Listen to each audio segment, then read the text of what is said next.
Thank you very much. And it is an honor to be here, and it's time to start the conversations. But before we do, I also want to reflect what these two gentlemen shared this morning. I'd like to wish everybody a Merry Christmas and a happy birthday to our Lord Jesus.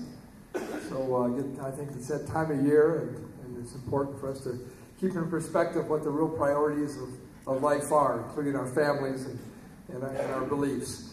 I have the advantage, I think, of going first with the three of us. We've been working together very, very diligently to transition into January 8th when Larry Ross and I will be sworn into office.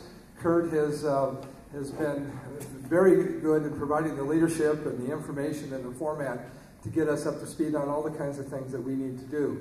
Clearly, we have some priorities, and I think we all know that our budget situation is challenging, and I think that's a good word for it. I think it's important, though, that we not send any wrong messages or messages that would unduly alarm people.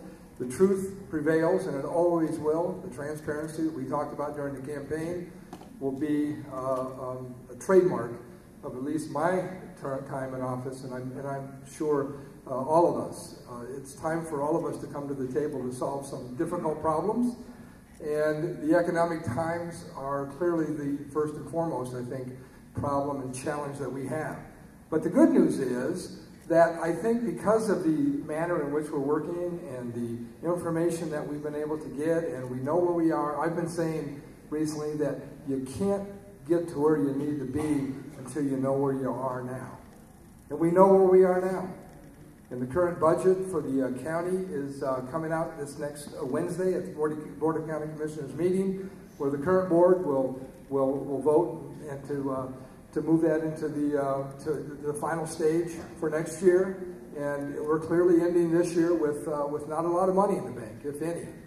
That presents some real challenges. But I think, again, very, very important that our employees, the most important and most valuable asset that this county has, is the employees of this county, whether it's road and bridge, motor vehicle, the administrative, every one of those employees needs to know that we are going into challenging times, but that we're going to get through it, and we're going to work through it.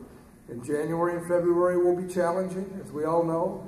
When you start out with an empty checkbook, it's difficult to make expenses, but payroll expenses in January and February can be met with the amount of revenue that comes into the county on an average basis each month.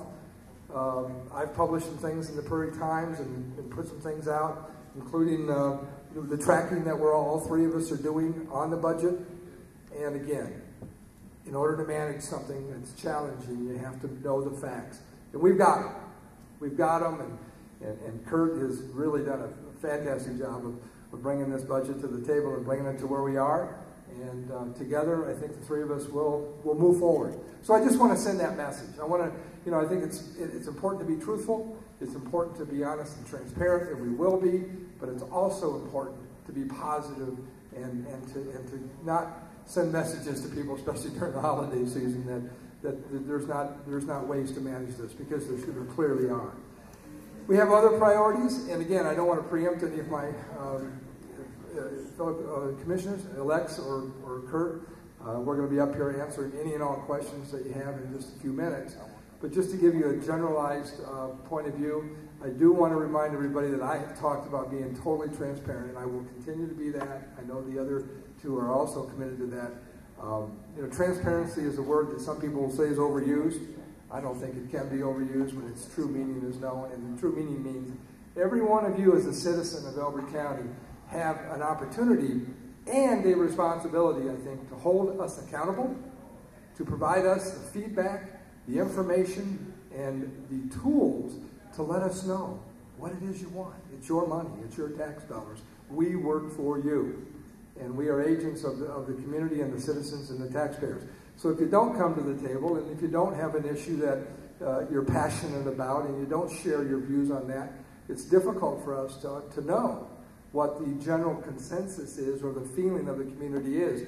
Because oftentimes the loudest voices are of one particular point of view or another. And that makes it difficult sometimes to know what the mandates and and the needs of the citizens are. Let me use an example.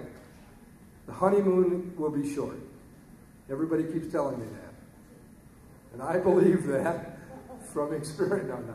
But it will be short, because in this situation and the challenges we have before us in oil and gas and drilling and fracking and water preservation and restoration, and protection of our resources and all the big things that are coming down the pipe for our county.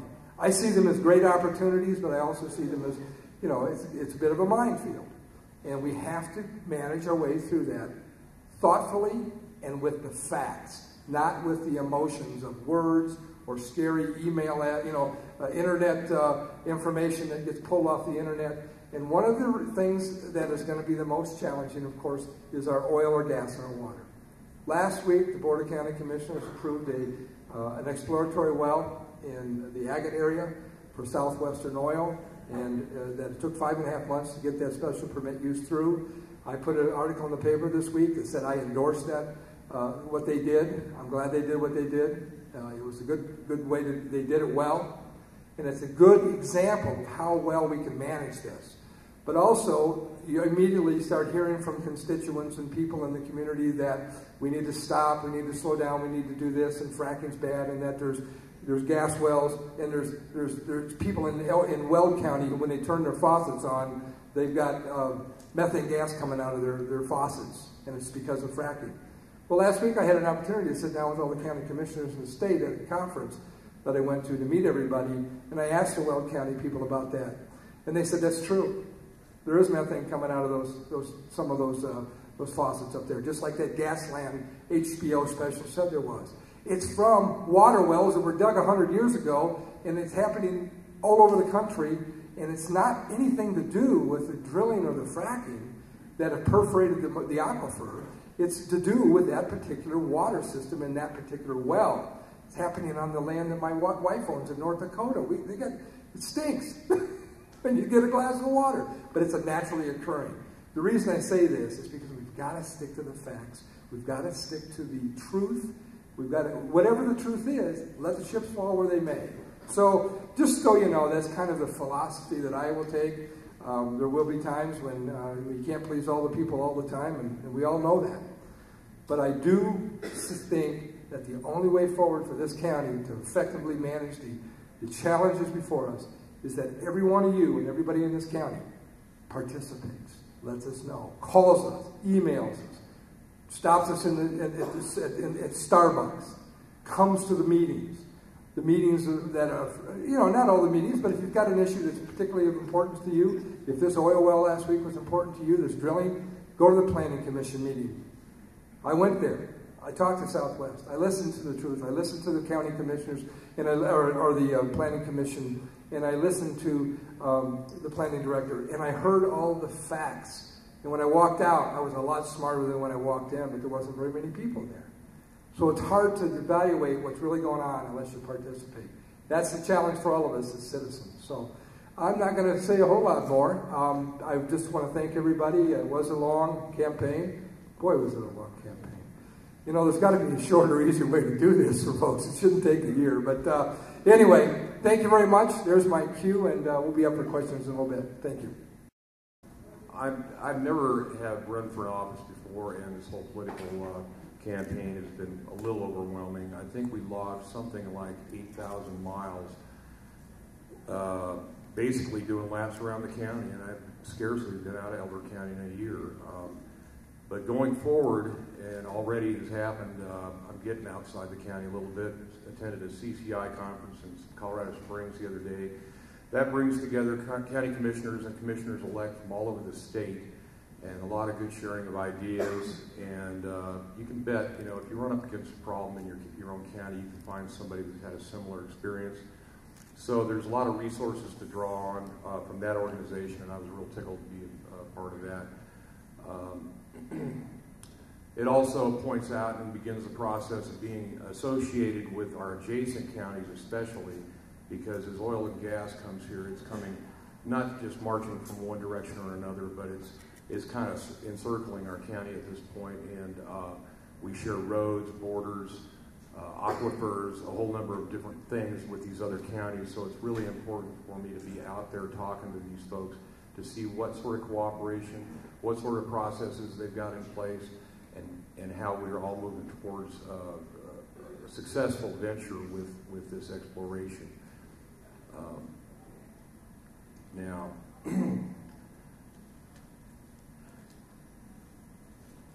have a couple notes. On tracking the 2013 budget, we've been working on this for quite a long time now, watching the current commissioners handle this, going to budget meetings and so forth, and Robert's done a bang-up job on bearing down on the actual numbers, because we do have to have a clear status of where we are in order to make plans for any kind of future activity. I like to be optimistic about our future. Now, a lot of my friends and neighbors are on pretty hard times. They're cattlemen and ranchers that have suffered through this drought for around 10 years, and it hasn't ended yet. So to those folks who are having to sell cattle, make some really tough decisions, if you get a chance, hug a cattleman or a farmer someday. It might make them feel a little better as they bear through this situation. I'm confident they're going to survive because they always have, and these are family members and friends of mine that have been through worse, and they'll be okay. But remember that that's their situation. As a county, as a state, as a country, we've gone through a horribly depressing time economically, but I'd like to think that we're getting near that bottom. And it's folks that recognize that upswing, and it's historically happened throughout time in Colorado, especially. I've noticed that we go in cycles, and if we're prepared to launch as we recover in this economy, then we'll be better prepared to succeed. So also on a financial note, the current commissioners are interviewing, I understand, a new finance and budget director, which will be very helpful to have an in-house person to track all that stuff from a daily basis. The oil and gas permit process is a very interesting thing. Robert mentioned that Southwestern Energy has gotten a permit for an exploratory well out by Lyman. It's been very contentious. As you know, Longmont as a home rule city has voted to actually ban fracking, and that's resulted in them being served by the state. After listening to the governor speak, a number of people on this topic, and working with folks here in the county, we're heading towards a process that's going to be a memorandum of understanding with the drillers and an understanding with the Colorado Oil and Gas Conservation Commission as to how this proceeds. It's their jurisdiction, same thing with the Division of Natural Resources as regards to water. However, they're flexible in accommodating our specific circumstances. One real salient one in Elbert County is that nearly every bit of this county is in a watershed. You're always about downhill from something. And all these creeks flow northward to the Platte. These resources need to be protected. I think the drillers that are in for the long haul are going to want to accommodate us in protecting our resources as they move through. We're also looking into some alternatives with regard to use of water and water recycling that are kind of exciting too. So stay tuned. And lastly, I'll touch on this. One of the first things we have to do when we get into office here is appoint folks to committees, boards, advisory committees, and commissions, and so forth. So I encourage everyone to participate to whatever level you're comfortable with and can handle in all the commissions and committees in this county. That's the best way to get your voice heard, the best way to contribute and be a part of that process. And there'll be more on that coming forward here real soon. I hope you have some questions for me, and as always, I'll emphasize, and there's a stack of cards on the table. That's got my home phone number on it, my email, my website.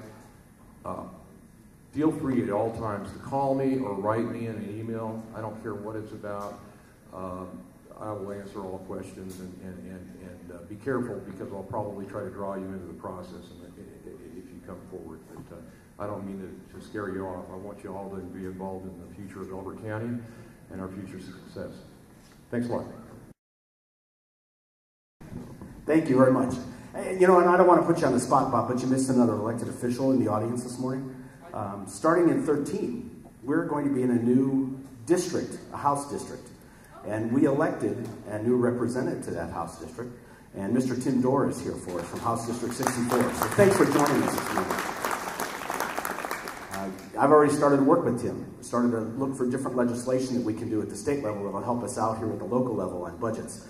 And so congratulations on your win, and I look forward to working with you, well, all three of us working with you in the future. 2012 was a challenge. You know, we've had challenges for a lot of years here.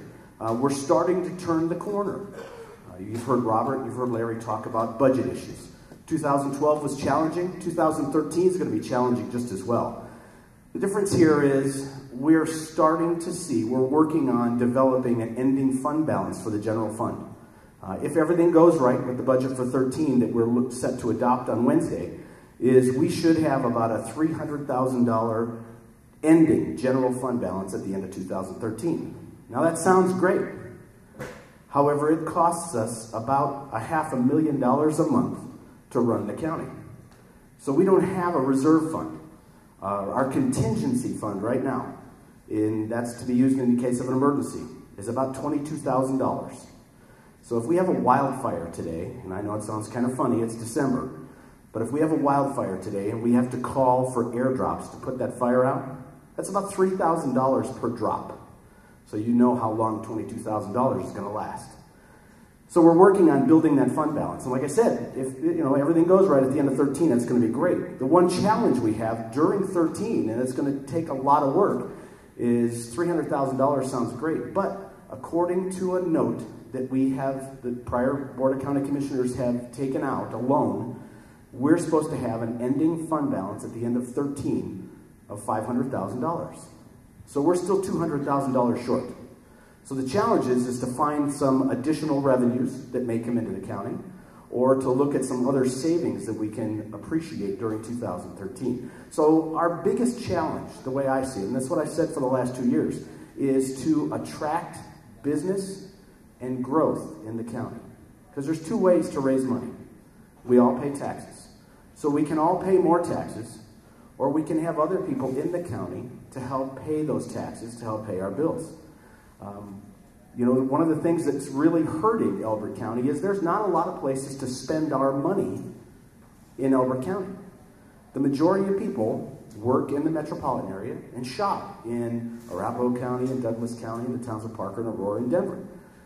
We spend our money there. It doesn't help the county at all. So one of our challenges is to attract those businesses, attract those commercial opportunities into the county so that we can spend our money and keep it here in the county as well. You know, and I'm not trying to be all doom and gloom. I mean, we're bombarded by that every day, especially from the federal level. You know, we're talking about this financial or this fiscal cliff that we're nearing. We're going to have some short-term pain in order to overcome some of the challenges we've got. But I think we can do that when we've really started moving that way. And I applaud the elected officials and the department heads or department directors in the county because they've really gone a long way for this 13 budget. Everybody has been asked to cut their budget once again. And we're to that point where there's not a lot of place to cut other than staff. We were able to do that for the most part without decreasing staff or decreasing services for 13. And so I applaud them and I appreciate their help. Some of them have really gone the extra mile to get out of that box, if you will, to look for creative ways, sharing staff, doing different things, you know, being able to do work for another department so we keep those monies in the county instead of having to send them out to somebody else. A couple of big challenges we got for 13. First thing we have to take on is redistricting. We didn't do that in 2011. There was, you know, there was a big court challenge at the state level. There were some other issues that we just didn't address. We can address it in 13. So that's one of the first things we're going to work with the elections office and the chairman of the two parties in the county so that we can get that done and make sure that that's taken care of. And then, again, it's working on some positive growth in the county and moving forward. You heard Larry talk about our oil and gas permitting process. There's a group of citizens that have been working together along with our planning commission. They're very close to finishing up this memorandum of understanding process, which will, and it's not giving away the farm, we still have to meet the minimum requirements that are laid out by the COGCC. However, this will allow us to negotiate with those producers. So we can negotiate to go over and above what the COGCC asks for. And that will help us out, meet our needs, meet their needs, and help everybody out in the long run. So I look forward to working with Larry and Robert. Like Robert said, we've already started working together. We've had several meetings so we can talk about where we're going in 13 and how we're going to get there. And we've got several other meetings planned for the next couple of weeks. They will be being sworn in on the 8th of January, and it's going to be up at the BOCC hearing room. If anybody wants to come, it'll be an open event, and it'll be great fun. A couple things coming up this week, just real quick. We finally got the audit for 2011. It's been a long process, and that's because there's issues from prior years that had to be addressed. That audit will be released to the Board of County Commissioners on Monday, and then on Wednesday, like Robert said, we will also be reviewing the budget for 13 and approving the budget and appropriating the funds for 13. So please plan on attending the meeting. If you can't attend the meeting, please watch it online. And at that, I'll leave it up here, and I guess we can answer some questions. Thank you. I know Kurt talked a little bit about association with our new legislator, but what association and impact does the state have with Elbert County, and what are you folks going to do to help our association with a Democratic legislature and, of course, the Democratic governor? We got lots of time in the program, so you can each, if you want, chime in or not, as you wish. 13 is going to be a challenge. You've got your work cut out for you. As you all know, the House and the Senate have gone back over to the Democrats, and so their agenda will be pushed. And so for the conservatives that are in the House and the Senate, they've got their work cut out for them. I don't think it's a battle or a fight that we can't win. There will be certain things that conservatives won't agree with. However, there are consequences to elections, as we all know. And so we will be dealing with those consequences. I don't think they're insurmountable, but as long as we have good contact with our representatives in both the House and the Senate, I think we can still get our issues across and still have our voices heard. Yeah, I agree with Kurt. I think, the most important thing that's happened to us here in Elbert County in this election is that we have what I think is one of the finest representatives in the House now to represent us. We also have a new district attorney in George Brockler that I think is going to change the relationship in Elbert County, and that is critical. I know Kurt and George are good friends and work together really well, and we hope to do the same. So those are all, but clearly the loss of the House in Colorado creates challenges. It just really depends, and maybe Tim even could talk more as we move forward to see what kind of issues come up or bills are presented that make it more difficult for counties in particular. We would hope that their attention would be somewhere else. But I don't know of anything particularly right now off the top of my head in terms of bills that are likely to come. Maybe Tim, if you do jump right in, that would threaten us. But I think we have to maintain our autonomy, fight for our right to be autonomous in Colorado. We as a county government are really fall under the 10th Amendment in some respects and have certain rights, and we have to make sure that we stand up and demand those and don't let them don't tread on me, so to speak. Aside from various legislative opportunities that might arise, I've focused primarily my efforts and time on dealing with the governor's office with respect to water issues, attending conferences and focus groups and so forth. It's a little troubling that Colorado doesn't have a real clear path or water plan for the future. It places us, as we know, in somewhat of a strange position because we do have some water here in our county that we'd like to continue to use for hundreds of years. And so having a seat at the table when it comes to, they begin to talk rather in a cavalier fashion about ag water, it's negotiable. It's just those farmers out east on, that largely unoccupied part of Elbert County. I hear that a lot too. So it's important that somebody be at the state capitol speaking for Elbert County, and I'll do the best I can there. Thanks. one question on the compactor site. That was an old missile site. It used to belong to the federal government. Why don't we give it back? Wish it was that easy. You're right, and I'll defer to Kurt next, but the missile site is an old Titan missile site. For those of you, I think some of us have some background with the Titan missiles back during the early 70s. Back in those days, there wasn't a lot of compliance, especially from the federal government, the U.S. Air Force, or anybody else with concern over the environmental issues like there are today. What happened in the Titan missiles, when they had those missiles in the site, was they routinely emptied the kerosene or the fuels that were in those missiles and flushed them out with some chlorinated solvents, the lines. It wasn't the kerosene itself that was so bad, it was what they used to flush the tanks and the lines out. Well, back in those days, instead of putting it in a tank like they would today and sending it out to Nevada somewhere to be, to be burned at 3,000 degrees, they just blew it out the top of the missile site. And it contaminated the soils, contaminated the area around it. When the government turned that land over to Elbert County, which they did, but they turned the responsibility for the environmental issues over to the U.S. Army Corps of Engineers out of Omaha, Nebraska. And quite frankly, they still retain that responsibility for this particular site and others. However, because of the recent unauthorized excavation that happened out there that mixed some of those contaminants with the landfill, which we had next to it, which was developed in the 70s, again, by us, it clouds the responsibility for the issues, and it's still a little unclear, and Kurt can correct me if I'm wrong, about the level of contamination and the ultimate remediation. We did just receive a fine for that from the Colorado Department of Public Health and Environment, which is generally negotiable, so we're hoping to get that down, probably will. But ultimately, the answer to the compactor question is going to be, what are we going to do to remediate? Put the genie back in the bottle. It's not always easy when you're dealing with the federal government. And in Colorado, the Colorado Department of Public Health and Environment is an arm of the EPA, so to speak. And so, but I have some experience working with them in years as an environmental manager. They're not always unreasonable. They want to put the genie back in the bottle as best they can as well. So I think we're moving forward to take on that issue. Clearly, it's a big issue for 2013. Like Robert said, the missile site was given to the county back in the early 60s.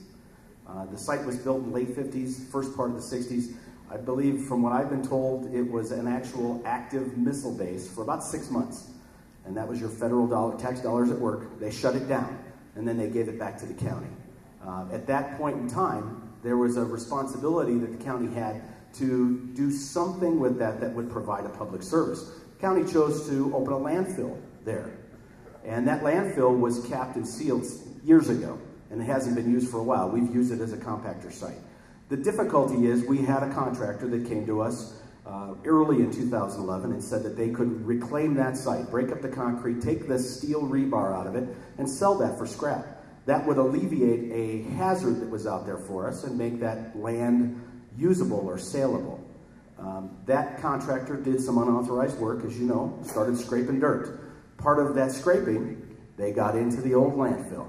That brought in the Colorado Department of Public Health and Environment.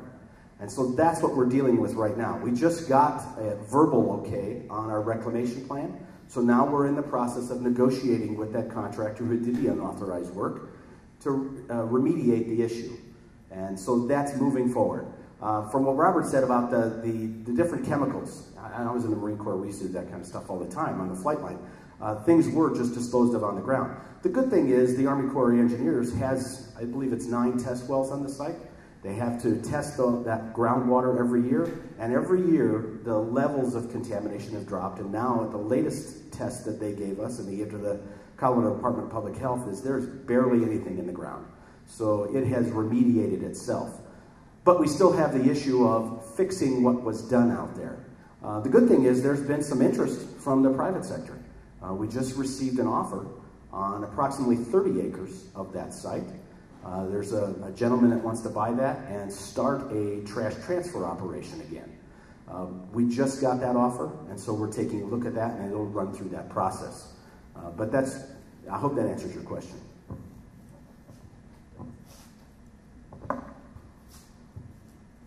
Bill?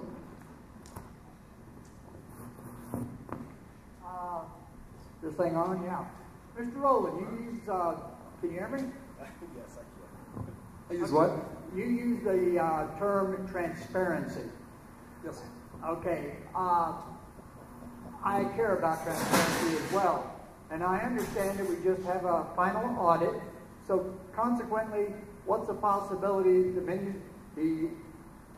time when you take office that we don't have that we would have a forensic audit so that we can track commissioners through their terms? In other words, another forensic audit in 4 years. What's the possibility of that? First of all, clearly, and I think the accountability, which is a part of transparency, is not just welcome, but encouraged by me, and I'm sure these two gentlemen as well. So I would certainly encourage that and agree to that. But it's important to remember, first of all, a forensic audit, and Eric, if you're here, you can maybe help me out. A forensic audit, by definition, is a criminal investigation. So it wouldn't be, and that term gets used a lot, but it would be an audit that would meet the criteria, it would raise to the level of that kind of accountability. But clearly, we're audited now, and citizens' involvement for me, is an example of the budget that I've been publishing, has revealed every bit of information that I think is on the table right now. But audits are certainly welcome. If you're asking me if I would welcome audits, absolutely. A forensic audit is not basically what you're referring to as a criminal concept. It's to protect you. It's to protect our Board of County Commissioners and all of the elected officials in our county. So it's a protection, not a criminal investigation. And that we're looking for transparency, then we can track transparency through a forensic audit periodically. I don't believe, to the best of my knowledge, the county's ever had one. I'm pushing for one in our community in Simla as well. Okay, and Kurt, I think, can answer Kurt, help me out here. A forensic audit is just that. It's very detailed. A forensic audit will cost in the area of $200,000 to $400,000 to be performed. I can tell you that the audit that just took place for 2011 is the closest thing that we're going to get to a forensic audit without doing that. What we did is we went out to bid for a new auditing company in 2012.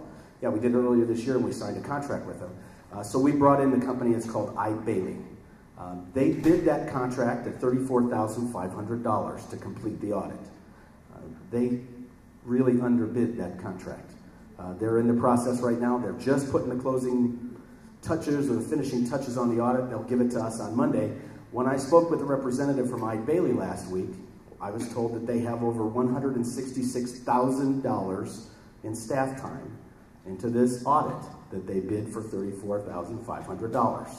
So this is the closest thing we're going to find. The good thing about it is, the reason it took so long is because, and I'll use their words, skeletons kept falling out of the closets.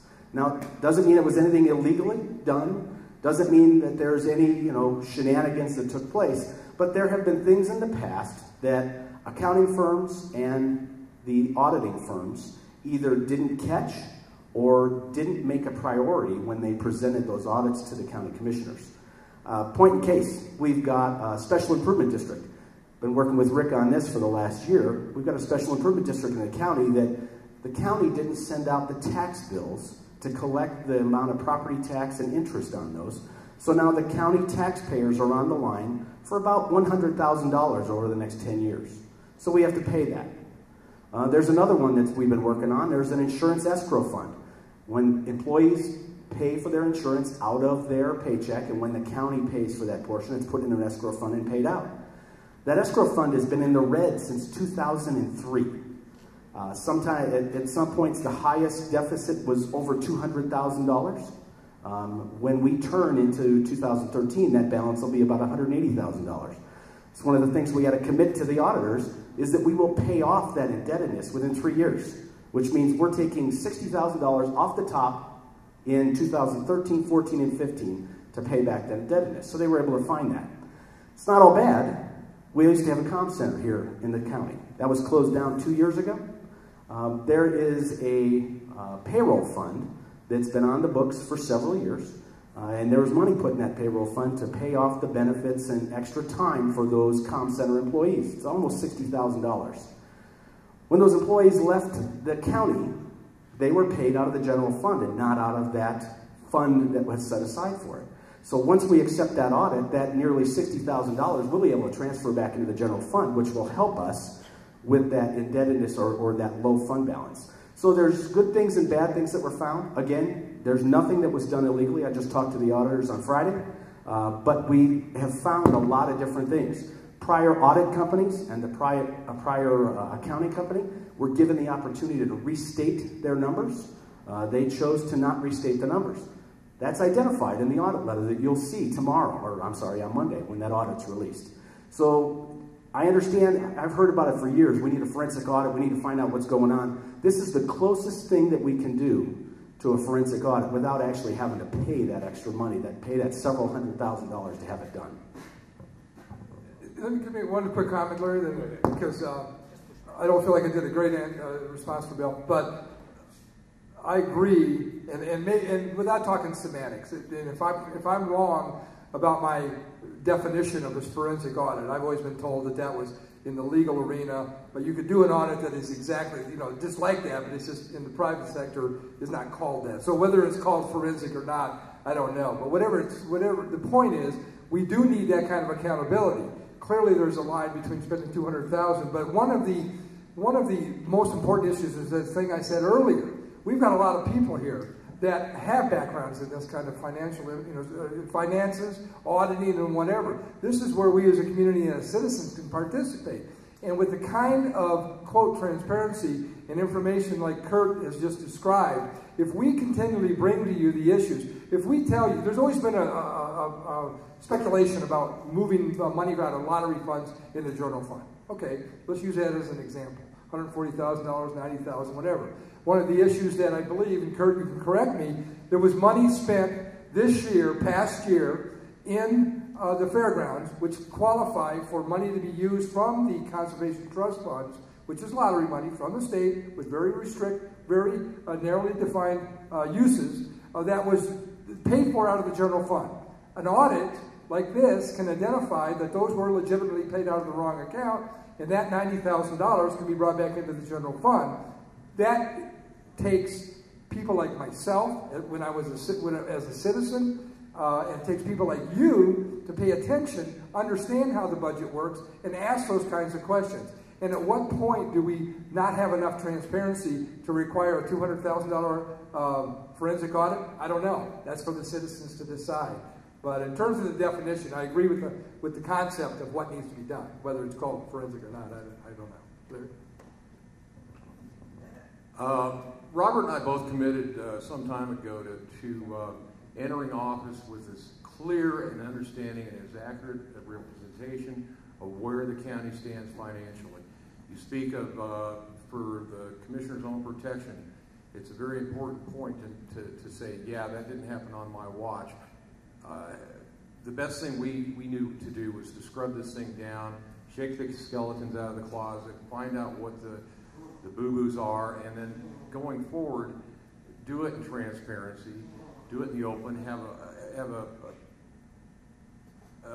mechanism, whether it's in the paper, on the internet, or both, of a grade card, because we're going to have to improve this thing incrementally, and you ought to be able to watch as we do this and see if we're making progress in our forecasting methods and so forth, to come out with a better outcome at the end of the year, each year, and you'll be able to see that in real time as we do it, and not have to wonder about, hey, I wonder about that thing that happened 10, 15 years ago, if that had some impact on why we're in tough shape now.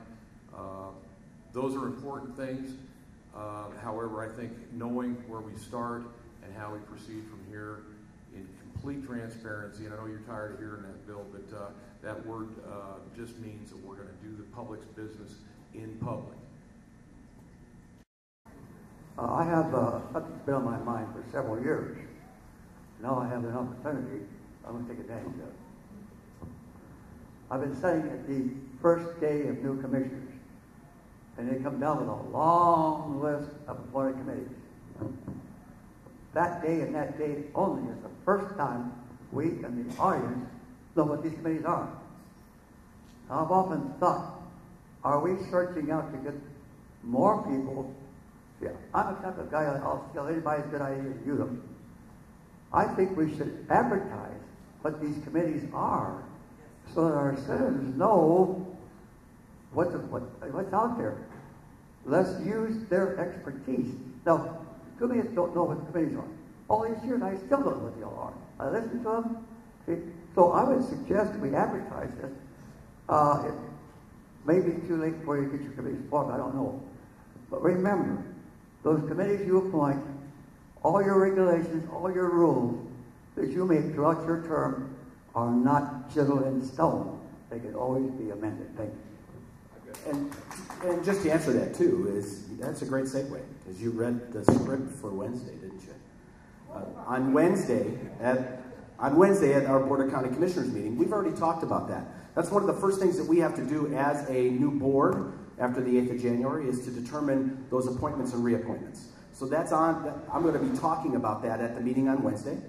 There will also there's a list of all those boards and commissions that are on the website right now. We're going to re-advertise on the county website about that. I've sent out emails to the folks up in District 2, trying to get some interest because there's not a lot of interest from that corner of the county. The majority of the people that serve on those boards and commissions are from District 1 and District 3. And so the idea is to try to get more of those folks to be involved. The difficulty is those positions aren't paid. Most of the meetings are at night or on weekends. And so I agree with you. It's up to us to advertise, to recruit for those positions, if you will.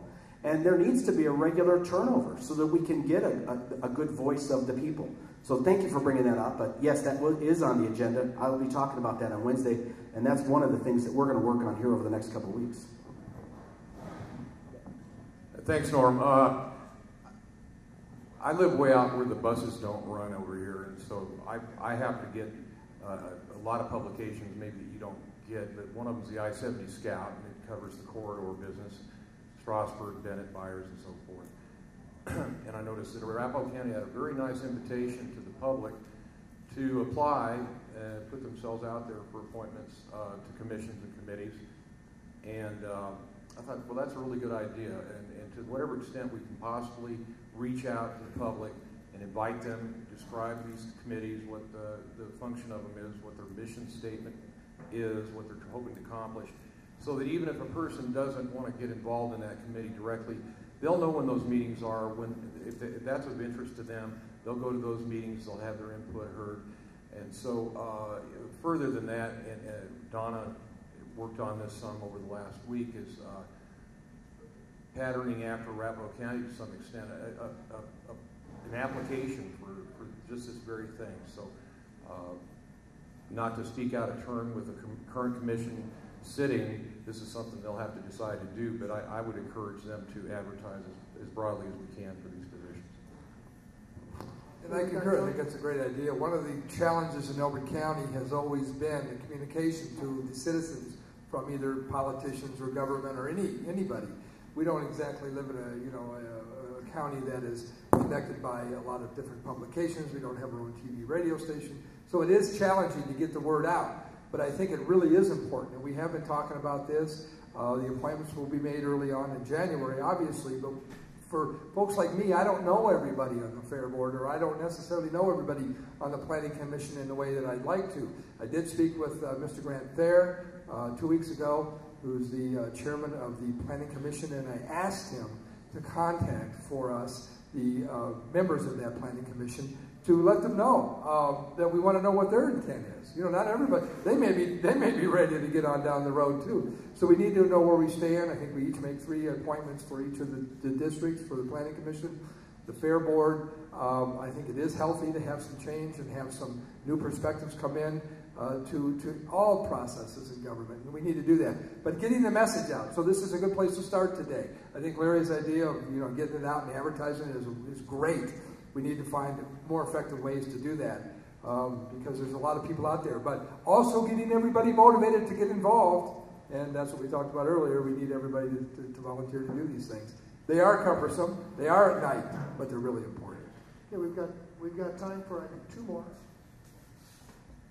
And this gentleman Dylan, can any of you shed light on the exploration of gas and oil in the area? If sizable amounts have been discovered, and if so, how will that benefit Elbert County? It is our understanding, my understanding, that currently we all know about the seismic testing. Boom, boom, boom, boom, and the little things in the wires and all that. That's the process. Right now, they are doing that seismic testing, particularly up in the northern part of our county, to determine how big a play this is. You know, you read that this may be bigger than the Bakken up in North Dakota. Who knows? But the formations, the structure, the ability to get it out of the ground here, all are played into whether or not these are profitable ventures for the oil companies. They're clearly interested. The exploratory well out in Agate is that. It's going down 8,000 feet, and it's going to go out another 4. And if it plays out, then they'll produce from it, obviously. But that is going to be, I think, a very important feedback for us, as well as the results of the seismic testing, which, as I understand it, we should start seeing some of those results in January and February. And then, if those results are what we all hope they are and what we think they probably will be, then the light goes from yellow to green, and we move forward. To answer your question, some of the benefits that come with that is financial. Number one, if those seismic tests prove that there are deposits in that shale bed beneath the upper west side and the rest of the county, oil companies will come in to exploit those resources. That means it'll bring jobs to the county. The other thing that'll bring to the county is severance tax. Now that comes with a caveat, is once an oil well, and I'll use the one out in Agate that we just approved, if that well is successful and it starts producing, the company then has a 12-month window that they don't pay severance tax to the state on the product that's recovered. That's to allow those producers to be able to repay their investment.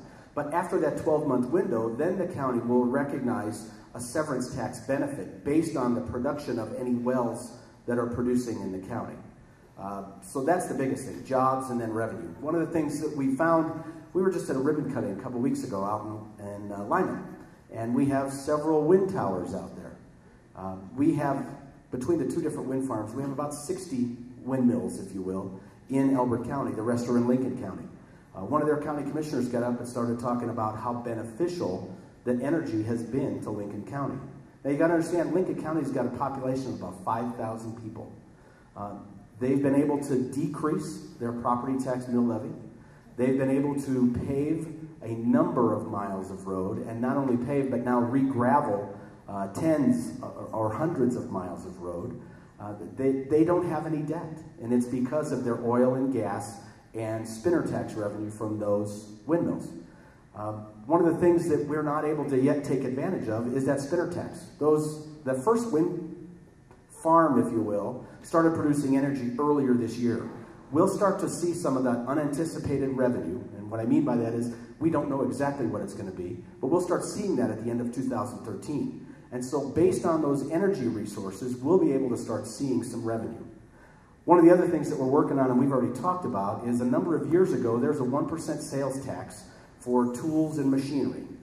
The Board of County Commissioners that was in office at that time made the decision to not exercise the option and implement that tax in Elbert County. One of the reasons Lincoln County's been able to do a lot is they've been able to use that 1% sales tax, and that is a commercial tax, on any oil well equipment, all of those wind towers that are out there. They draw revenue on an annual basis from that sales tax. So one of the things we're looking at is, what do we have to do to look at implementing that in Elbert County? It may be as simple as just passing a resolution and saying, King's X, now we want to use it.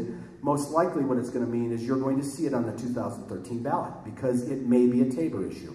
So we're working through those right now with legal staff to figure out which way we can do it. So I hope that answers your question.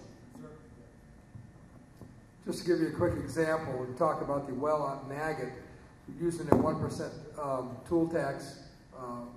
That's about a $10 million well, according to the gentleman from Southwest that I talked to. And about 4 million of that well is what we call tangibles. It's the piping, it's the metal, it's the stuff that will remain on site in Elbert County, in our property, in our county, following the end of this drill. That 1%, if we had had that in place, or if it were applied, would have resulted in $40,000 in revenue to the county. We could use $40,000 right now, and we can use $40,000 for every subsequent well to do all the kinds of things, improve our infrastructure, protect our infrastructure, and all the things that come with the challenges and the opportunities of oil and gas exploration. So it's really important that we talk about that next year. We got time for one more question. Gentlemen, first of all, I congratulate you on your coming regarding swearing in. One of the questions that I do have that I think is very important and very viable is that for myself, when I send in an investigation team into a corporation, they vacuum those records. I say they vacuum the records, and one of the things that we do find out is one of the main problems in regards to why either mine or my team are called in is because of lack of check and balances. And I was wanting to know, do you have implemented or do you plan to implement checks and balances so you're not paying out $90,000 in the general fund when you have a specific fund designated for that? What are your plans for implementing checks and balances? I can speak to that just to the extent that I'm encouraged that they've been seeking out an in-house CPA and budget director. That person needs to keep things in order and implement those types of checks and balances. Have other sets of eyes look at them. We have the auditor, of course, that looks at them, but oftentimes it seems we find out bad news quite late in the game. And to get down to the bottom of this and start fresh and move forward in a very pragmatic manner and have this looked at on an ongoing basis and not get caught after the end of a quarter, after the end of 2 quarters, or even in the 3rd quarter and say, whoops, so that's to be avoided at all costs. There are better financial minds than mine, and that's why we're going to bring in the best talent we can afford. Ultimately, political rhetoric and promises are just words until the actions behind the promises are kept. I think what, in my opinion, the accountability I talk about in holding us accountable, me accountable, all of us, and what we bring to the table philosophically, and it'll only be determined as we move into our terms and our results. We're going to, I think, bring a new type of approach to government. I'm not an accountant, I'm not a CPA, but I think the tone and the management style and the leadership style that Elbert County Commissioners 3 bring to the table direct how the employees and the processes happen. And I think that, in and of itself, will provide a lot of the accountability that we've been promising we're going to bring to the table. So watch us, keep us accountable, be there, shake our hand when it's appropriate, and kick us in the butt when it's appropriate. So that's what has to happen. But if we do what we say we're going to do, and you watch us and hold us accountable, the processes that need to be in place and the mistakes that could be made shouldn't be made. That, I think, ultimately is what's going to keep that from happening. And to answer your question, we brought on staff. That was one of the first things that I did when I came on is, why are we using Clifton Gunderson? They, in my mind, they've had kind of a storied past. They were the accounting firm when we lost $1 million, and they didn't really catch it. We had an auditing firm that was on staff when we lost money, and they didn't catch it. So we're bringing on those people. Now, we did hire a new accountant. That was a temporary step until we could find somebody to take over the position of that finance director. Robert said it earlier. We're in the process. The application of the job announcement's been out there for several months. We finally got a good candidate, and we're talking to that person. And so hopefully we'll see something come of that in the near future. We're bringing on additional staff, people who know their field of interest. And so that's the idea, is we've already started the process, but it's important that we continue in that process. And just a real quick clarification, as Robert said earlier, is we paid out of the wrong fund for maintenance for the fairgrounds. Well, it wasn't the wrong fund. It was paid out of the general fund, and this happens every year. General expenses, whether it be for staff or equipment, is paid out of that, and then we make transfers from that lottery fund, if you will, back to the general fund to repay those expenses. So it's not that it wasn't caught. That's just the way the accounting is done. Otherwise, we'd be dipping into those lottery funds, every month to pull things back. And that's just, it's too much paperwork. So the process has started. Like Robert said, it's up to us to make sure that that process continues. And I challenge you as well to hold us accountable and to be involved and to let us know. And, it doesn't mean you have to come to all the meetings. We televise our Board of County Commissioners meetings. We don't televise, they're streamed online. You can always go back and look at the meeting afterwards if you're not able to watch it live. We all have email addresses. We all have telephone numbers. And so I encourage you to reach out and let us know how you feel about different issues, because that's the only way we're going to be able to make good informed decisions.